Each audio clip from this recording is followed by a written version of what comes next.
in a move causing outrage around Latin America. The United States has stepped up its aggression against the Venezuelan people. President Barack Obama has declared the South American nation a threat to U.S. national security.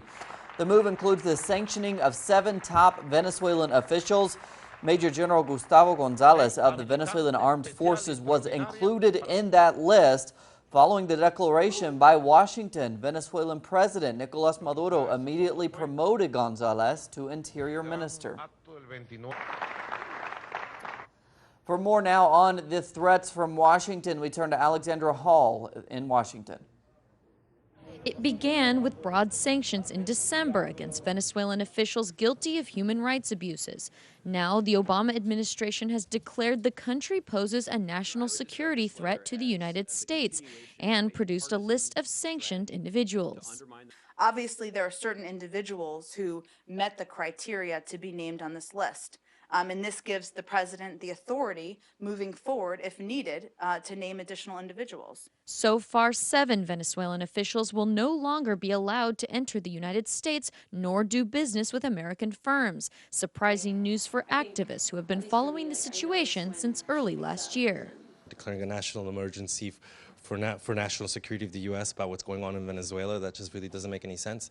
The executive order issued on Monday implements and further expands upon the Venezuelan Defense of Human Rights and Civil Society Act of 2014.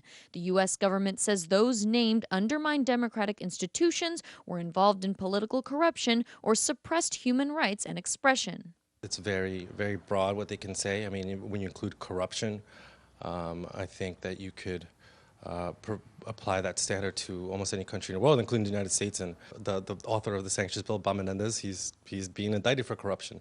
The announcement comes just over a week after Venezuelan President Nicolas Maduro announced new visa requirements for U.S. travelers to Venezuela and barred U.S. officials like Menendez and Dick Cheney from acquiring visas to the country.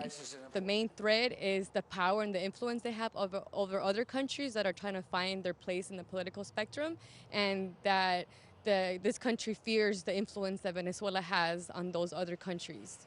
Meanwhile, Foreign Minister Delcy Rodriguez declared on Twitter that Venezuela's government has called for immediate consultations with its highest diplomat in the United States.